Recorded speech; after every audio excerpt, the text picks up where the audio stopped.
Hello friends, अनूठी में फिर से आपका स्वागत है। हम काफ़ी दिनों बाद एक उपाय वाला वीडियो डाल रहे हैं एस्ट्रोलॉजी पर। बाकी 8 ग्रहों के बारे में जो उनके उपाय हैं, अगर वो आपके कमज़ोर स्थिति में हैं या आपको परेशान कर रहे हैं तो उनके उपाय हम देख चुके हैं। आज हम केतु के बारे में बात करेंगे। देखिए, केतु जो ग्रह है उसके अपने मस्तिष्क नहीं होता है, इसलिए वो खुद कुछ सोचता नहीं है। और जिस भी राशि में वो होता है या जिस ग्रह के साथ वो होता है वो उसी की टेंडेंसीज अपना लेता है। लेकिन केतु अगर आपकी बुरी स्थिति में है या अगर आपको नुकसान देने पे आ जाए तो बहुत ज़्यादा नुकसान कर सकता है। और अगर केतु आपकी अच्छी स्थिति में है तो आपको घर, बंगला, गाड़ी सब कुछ मुहैया करा सकता है। और केतु को प्रसन्न करना बहुत ज़्यादा मुश्किल नहीं है। केतु जो है वो foreign languages, foreigners, electronics, gadgets, social media, social circle, इन सबको कंट्रोल कर सकता है। आपके स्किन को भी प्रॉब्लम्स केतु दे सकता है। तो आइए हम देखते हैं केतु के उपाय।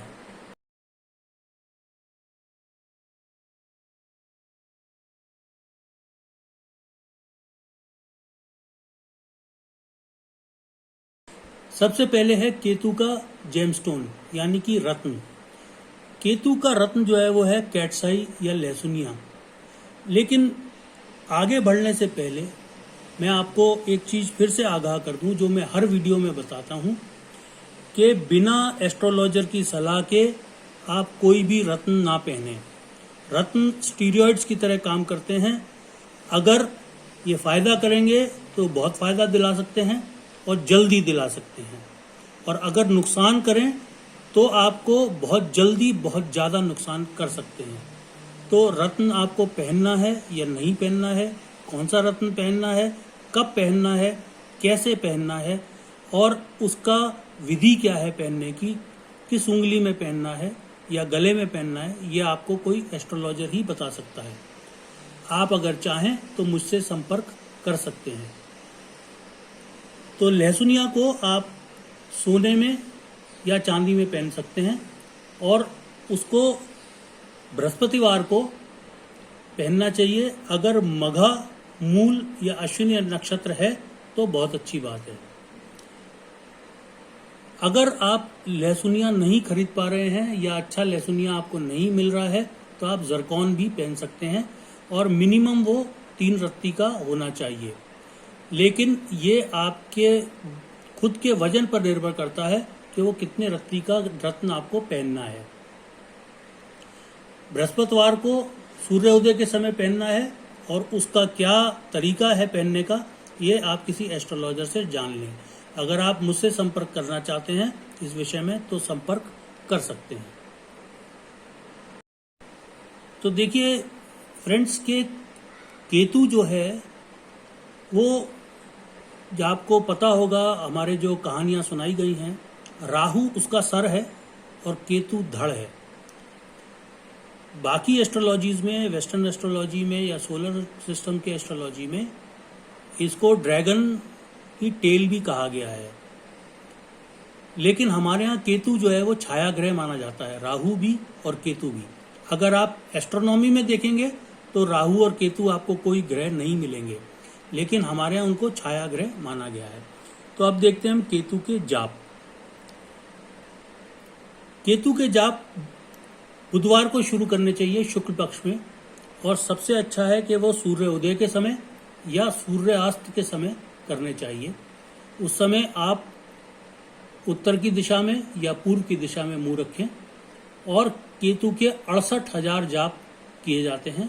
उसके अंत में 108 बार केतु के नामों की माला की जाती है, और सबसे बाद में 6800 शुक्र के मंत्र का हवन किया जाता है, और केतु के कवच से इसको समाप्त किया जाता है।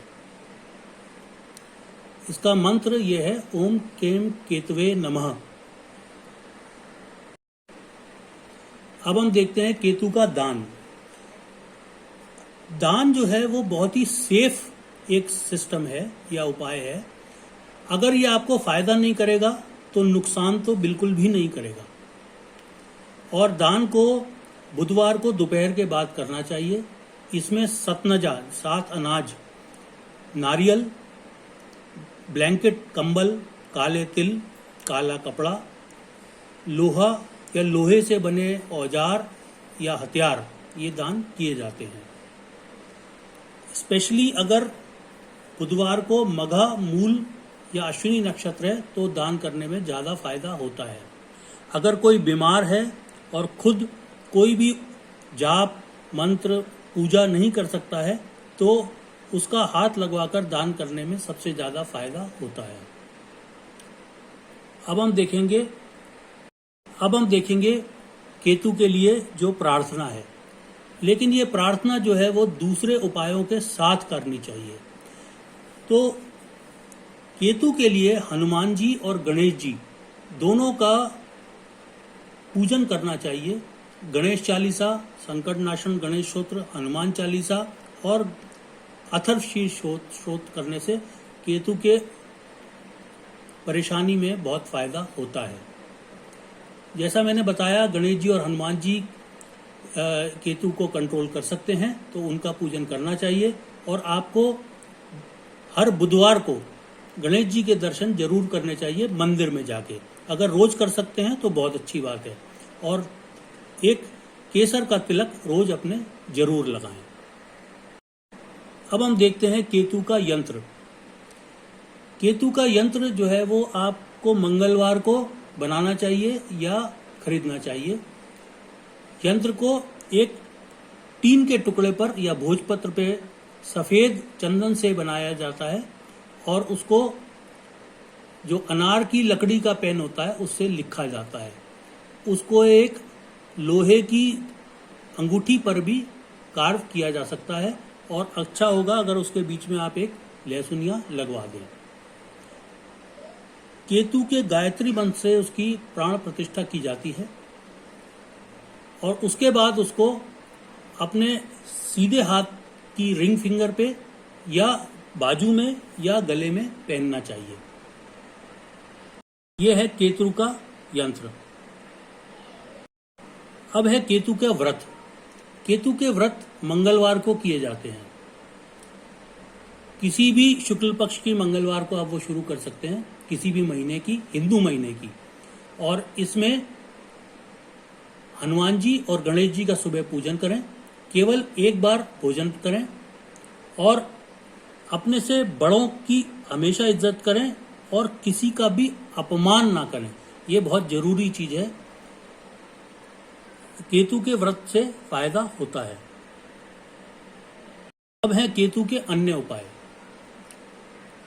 तो जो छोटी लड़कियां हैं, कन्याएं हैं, जो 9 साल से नीचे की उम्र की हैं, कम उम्र की हैं, उनको आप भोजन दें, भोजन खिलाएं या जो उनको पसंद है वो खिलाएं। खास तौर पे उनको खट्टी या मीठी चीजें जरूर खिलाएं। 4 लकड़ी के टुकड़े जो लकड़ी जलाने के काम आती है उसको 4 दिन तक पानी में बहाएं, बहते हुए पानी में बहाएं। तिल, नींबू और केला ये दान में दें, खास तौर पे मंगलवार को और बुधवार को। सफेद और काला कंबल जरूरतमंद को दें। किसी भी जरूरतमंद को, गरीब को, जो बीमार है, छोटी कन्या है, भूखा है, उसको भोजन कराने से केतु की परेशानी में काफी सुधार आता है। गणेश जी के मंदिर में पताका चढ़ाएं। और जैसा मैंने पहले बताया था कि गणेश जी का पूजन और हनुमान जी का पूजन करें। काली गाय की अगर आप सेवा कर सकते हैं तो वो आपको बहुत फायदा करेगा। तो फ्रेंड्स, ये थे केतु के उपाय। ये आखिरी ग्रह था जिसके बारे में, उपायों के बारे में हम चर्चा कर रहे थे। आप अपनी कुंडली के बारे में या अपने परिचितों की या अपने परिवार की कुंडली के बारे में कोई राय लेना चाहते हैं या पूछना चाहते हैं तो आप मुझे दिए हुए नंबर पर या ईमेल पर संपर्क कर सकते हैं। मैं आपको एक बार फिर याद दिला दूं कि उपाय कभी कभी सटीक तब बैठते हैं जब वो आपकी कुंडली में ग्रह किस स्थिति में, किस घर में मौजूद है उसके हिसाब से किए जाएं, और वो आपको एक एस्ट्रोलॉजर ही बता सकता है। तो अनूठी के वीडियोस देखते रहिए, उन्हें लाइक करिए, सब्सक्राइब करिए, शेयर कीजिए, कमेंट कीजिए और अनूठी पर आते रहिए। Thank you so much friends, thanks a lot.